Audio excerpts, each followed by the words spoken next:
Bismillahirrahmanirrahim. Assalamualaikum warahmatullahi wabarakatuh. Hari ini kita belajar bab 6 ya, dengan tema 1 titik. Nah, ini mata pelajaran bahasa Indonesia untuk kelas 4 SD.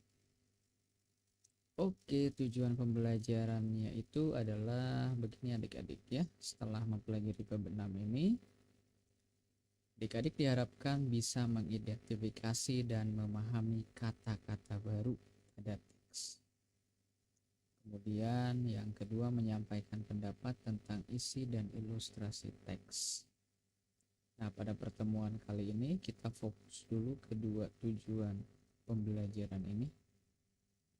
Oke, kita ke slide selanjutnya. Oke. Adik-adik, jadi diketahui ya, bumi itu memiliki bentang alam yang sangat beragam. Bentang alam adalah semua bentuk permukaan bumi yang terjadi akibat peristiwa alam. Bukit, pegunungan, laut, danau, dan lembah termasuk bentang alam. Nah, perhatikan foto-foto berikut ya. Yang di sini ada lautan, kemudian ada bukit. Ini kepulauan, maaf. Ini ada pegunungan. Ini ada padang rumput, kemudian ini ada lautan. Nah, apa saja bentang alam yang ditunjukkan oleh foto-foto di atas? Menurut kalian, di mana letak tempat ini? Mungkinkah di Indonesia?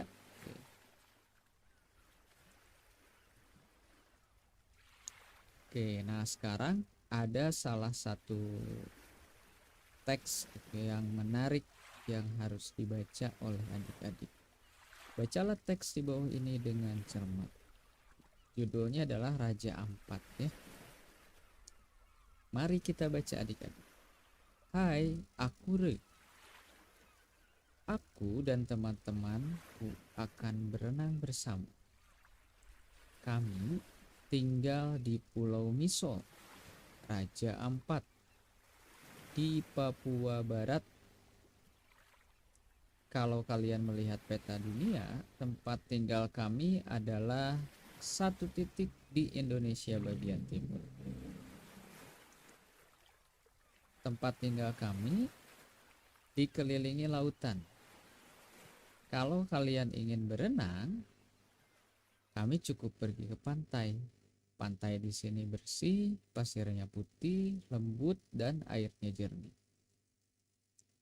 Untuk informasi, bahwa Raja Ampat ini merupakan salah satu kabupaten di Provinsi Papua, adik-adik.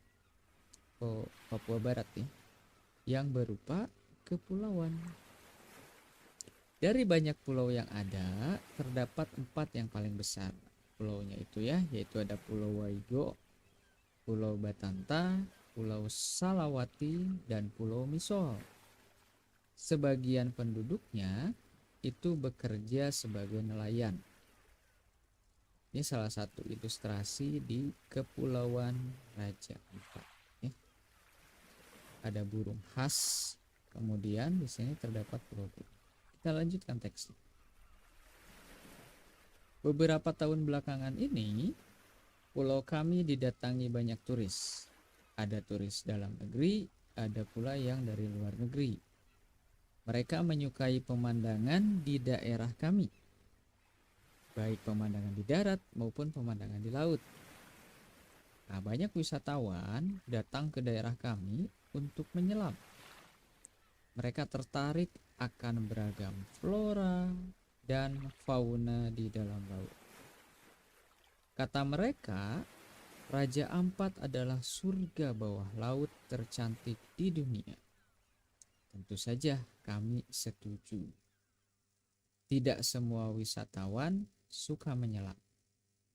Jadi ada yang cukup menikmati pemandangan dari permukaan saja, karena air laut di sini itu sangat bening sekali. Ikan dan karang aneka warna bisa terlihat dengan mudah. Untuk aku dan teman-temanku, laut adalah tempat bermain kami. Kami terbiasa berenang dan menyelam tanpa alat. Kadang-kadang kami bercengkrama dengan ikan-ikan. Kadang-kadang kami saling menyipratkan air. Sebagai informasi, Raja Ampat menjadi rumah bagi biota laut. Ada sekitar 540 jenis karang, 1511 jenis ikan, 700 jenis moluska, dan masih banyak yang lain. Oke, lanjutkan ya. Sejak kecil kami sudah diingatkan orang tua kami untuk tidak merusak karang. Tahukah kalian, karang itu termasuk hewan laut. Karang menjadi tempat tinggal dan sumber makanan bagi banyak biota laut lainnya. Temanku Maruna sangat marah jika ada wisatawan yang merusak karang atau membuang sampah sembarangan. Hei, bawa pulang sampah kalian. Maruna akan mengejar si pembuang sampah dan tidak akan membiarkannya bebas.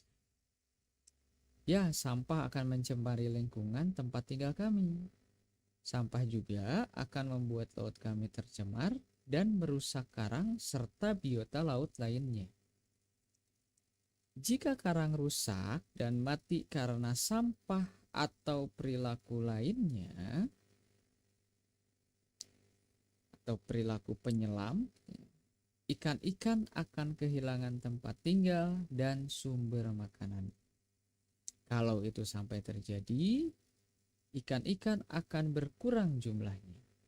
Bisa dibayangkan apa yang akan terjadi selanjutnya. Laut kami tidak cantik lagi. Kita semua akan merugi.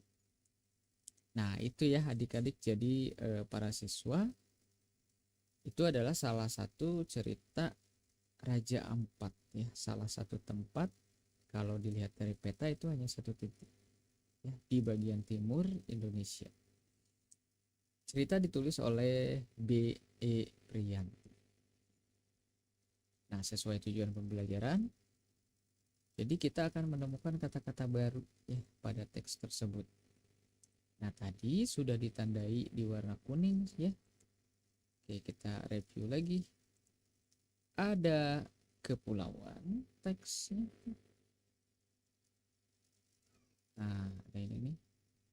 Kita tandai ada kepulauan, kemudian ada turis, ada flora, ada fauna.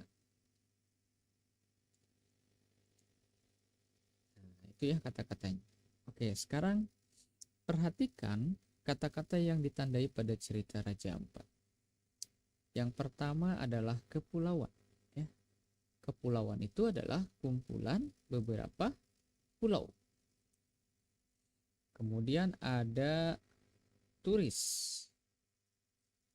Turis itu adalah orang yang berwisata atau pelancong atau wisatawan. Nah, yang ketiga itu ada flora.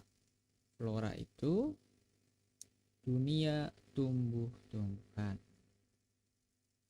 Yang keempat, kita menemukan kata fauna. Fauna itu adalah dunia hewan. Ya. Sekali lagi, fauna itu adalah dunia hewan.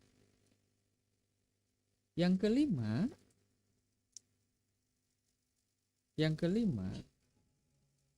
ini ada yang namanya biota.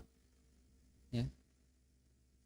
Biota itu adalah seluruh flora dan fauna di suatu daerah tertentu. Nah, ini namanya biota. Nah, jadi itu adik-adik ya, kata-kata yang sudah kita temukan. Nah, tugas selanjutnya adalah gunakanlah kata-kata tersebut untuk melengkapi kalimat rumpang dari nomor 1, 2, 3, 4, dan 5. Oke. Dengan kegiatan mengisi kalimat rumpang ini, kalian berlatih mengidentifikasi dan memahami kata-kata baru pada teks. Oke. Kita isi ya. Mulai nomor 1. Semua makhluk hidup yang ada di dalam laut disebut. Nah, ini jawabannya adalah biota. Sama. Oke, kita lanjut ke nomor 2 ya.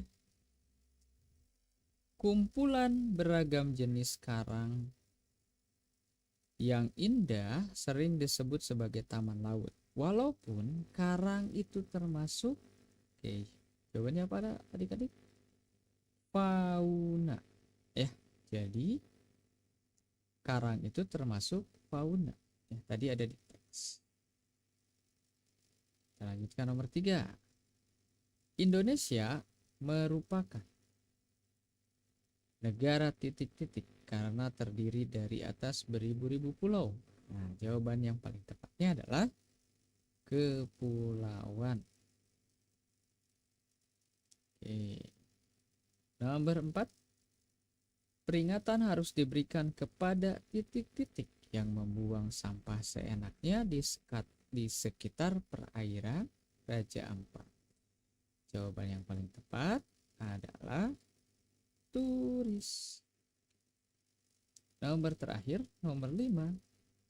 Hutan-hutan Papua Barat yang kaya akan aneka titik-titik yang tidak ditemui di tempat lain, misalnya buah matoa. Sini sudah jelasnya disebutkan ada buah matoa. Maka kata rumpang ini lebih tepatnya diisi dengan flora. Gitu ya. Mudah-mudahan semuanya bisa benar semua ya untuk latihan mengisi kalimat rumpang. Baik, itulah fokus pembelajaran kita pada pertemuan kali ini, yaitu menemukan kata-kata baru dan juga tadi tujuan pembelajarannya adalah